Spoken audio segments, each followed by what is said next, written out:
కలిసొచ్చే కాలం వస్తే నడిచొచ్చే కొడుకు పుడతాడని ఇప్పుడు తెలుగుదేశం పార్టీకి ఒక అదృష్టం.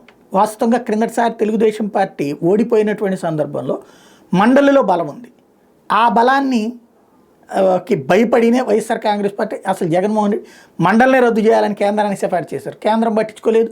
ఈలోపు మండలి కొనసాగింది. దాదాపు 2 సంవత్సరాల పాటు మండలిలో డామినేషన్ తెలుగుదేశం. ఓ రకంగా పని కూడా చేయనివ్వాల.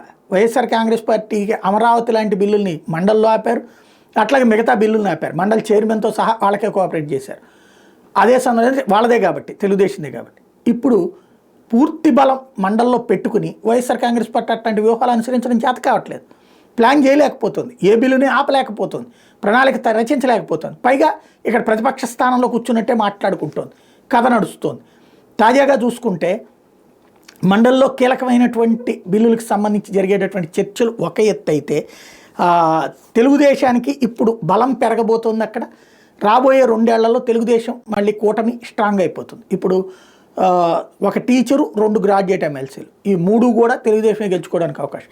అట్లాగే 5 ఎమ్మెల్సీలు ఏదైతే ప్రస్తుతం ఎమ్మెల్యే కోట, ఈ 5 తెలుగుదేశం కూటమే గెలుచుకుంటుంది.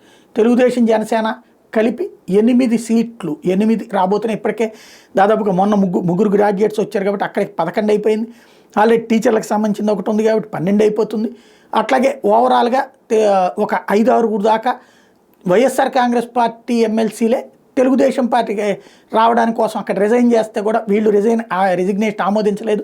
మండలి చైర్మన్ వాళ్ళే అయ్యేటప్పటికి ఇవన్నీ చూసుకుంటే క్రమంగా మండల్లో జగన్కి 2.5 ఏళ్లలో సాధ్యం కాంది తెలుగుదేశం అప్పుడే చేసేయగలుగుతుంది. అది రాజకీయ వ్యూహాల్లో చాతుర్యం.